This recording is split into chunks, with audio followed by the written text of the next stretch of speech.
షర్మిల కాంగ్రెస్ కి సంబంధించి యాత్రలు చేస్తున్నటువంటి టైంలో ఒక వ్యక్తి షర్మిల్ని అడిగినటువంటి ప్రశ్నలు ఇంటర్నెట్ లో వైరల్ అయ్యాయి.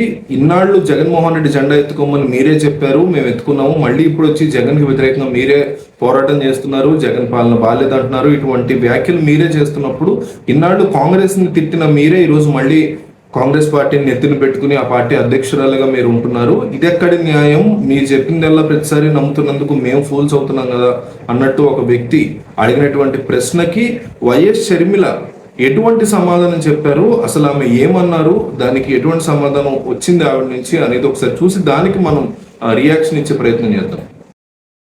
తమ్ముడు చెప్పాడు, అమ్మా నువ్వే వచ్చావు మాట్లాడేటప్పుడు కాంగ్రెస్ పార్టీ ద్రోహం చేసిందని చెప్పావు, మీ పార్టీ జెండా ఎత్తుకున్నాం, ఇప్పుడు మళ్ళీ నువ్వే కాంగ్రెస్ పార్టీ జెండా ఎత్తుకోమంటున్నావు, ఇది ఎక్కడి న్యాయం అని అడిగాడు. అన్నా నేను ఒక మాట అడుగుతా, రాజశేఖర రెడ్డి గారు కాంగ్రెస్ పార్టీలో నాయకుడిగా ఉన్నాడు. రాజశేఖర రెడ్డి గారికి కాంగ్రెస్ పార్టీ 2 సార్లు ముఖ్యమంత్రి అయ్యే అవకాశం ఇచ్చింది. రాజశేఖర రెడ్డి గారు చనిపోయిన తర్వాత మనం ఏ రాజశేఖర రెడ్డి గారి పేరుని ఎఫ్ఐఆర్ లో కాంగ్రెస్ పార్టీ చేర్చింది అని అనుకున్నామో అది అబద్ధం అని నా గుండె నమ్ముతుంది, నా మనసు నమ్ముతుంది. కాబట్టే ఈ రోజు కాంగ్రెస్ పార్టీలో చేరాను. ఊరికే చేరలేదు. ఇందులో ఫస్ట్ ఆఫ్ ఆల్ ఒక అంశంలో మాత్రం షర్మిల్ని డెఫినెట్లీ మనం మెచ్చుకోవాలి. ఏంటంటే అతను అడిగాడు ఆ క్వశ్చన్, మీరు ఎందుకు ఇట్లా ఒకప్పుడు జగన్మోహన్ రెడ్డిని సపోర్ట్ చేయమన్నారు, ఇప్పుడేమో ఈ నెత్తిన పెట్టుకుంటున్నారు కాంగ్రెస్ పార్టీని, ఇదే కాంగ్రెస్ మీరు ఒకప్పుడు తిట్టారు కదా అని అడిగినప్పుడు అడిగిన చాలాసేపటికి అందరి క్వశ్చన్స్ అయిపోయాక ఈమె ఆన్సర్ చేశారు. నిజానికి చెప్పాలంటే ఈ క్వశ్చన్ని స్కిప్ చేసేయచ్చు చాలా తెలివిగా, కానీ గుర్తుపెట్టుకుని మరీ డిఫరెంట్ క్వశ్చన్స్ మధ్యలో ఆమె ఆన్సర్ చేశారు.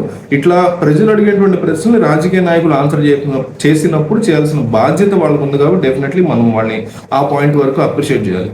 సో విషయానికి వస్తే షర్మిల మాట్లాడినటువంటి మాటలు చాలా ఏదో చెప్పాలి కాబట్టి ఆన్సర్ చేసినట్టుంది. ఆమె కేవలం ఛార్జ్ షీట్లో రాజశేఖర రెడ్డి పేరు పెట్టలేదు అని పెట్టారని మాకు తెలియదు అని సోనియా గాంధీ, రాహుల్ గాంధీ చెప్తే నేను నమ్మేశాను, ఇంకా కాంగ్రెస్ పార్టీలోకి వచ్చేసాను అని చెప్తున్నారు. ఎంత ఫూలిష్ గా ఉందంటే ఆవిడ కేవలం కాంగ్రెస్ పార్టీ వైఎస్ రాజశేఖర రెడ్డి పేరు ఛార్జ్ షీట్ లో పెట్టారనో సిబిఐ వాళ్ళు ఈ రీజన్ గురించి మాత్రమే ఆవిడ తిట్టలేదు. కాంగ్రెస్ పార్టీ విధానాల్ని, కాంగ్రెస్ పార్టీ ఆంధ్రప్రదేశ్ని తెలంగాణ విడదీసినటువంటి నైజాంని, ఆ తర్వాత ఆంధ్రప్రదేశ్లో ప్రత్యేక హోదా లేక ఏపీ పడినటువంటి ఇబ్బందుల్ని, ఇట్లా అనేక విషయాల్ని ఆవిడ మెన్షన్ చేస్తూ పిచ్చిదిట్లు ఇట్టారు కాంగ్రెస్ పార్టీని. వాటి గురించి మాత్రం ఆవిడ ఎక్కడ ఆన్సర్ చేయట్లా.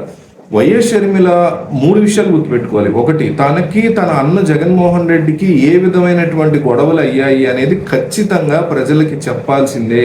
ఎందుకంటే రేపు పొద్దున వాళ్ళిద్దరు మళ్ళీ ఒకటైపోయి మా అన్నకే మళ్ళీ ఓటైందని 2029లో అడిగితే మనందరం కదా పిచ్చోళ్ళు అయ్యేది, ఆవిడ వెనకాల తిరిగిన వాళ్ళు కదా పిచ్చోళ్ళు అయ్యేది. సో డెఫినెట్లీ ఆ విషయం మీద ఆవిడ ఆన్సర్ చేయాలి. రెండోది, ఆంధ్రప్రదేశ్ని అర్ధాంతరంగా అన్యాయంగా పార్లమెంట్ తలుపులు కూడా మూసేసి విడదీసినటువంటి కాంగ్రెస్ పార్టీ తరఫున పగ్గాలు మీరు చేపట్టే ముందే చేయాల్సిన పని ఇది. సరే ఇప్పటికైనా లేట్ ఏం లేదు, ఎలక్షన్ దగ్గర పడుతుంది.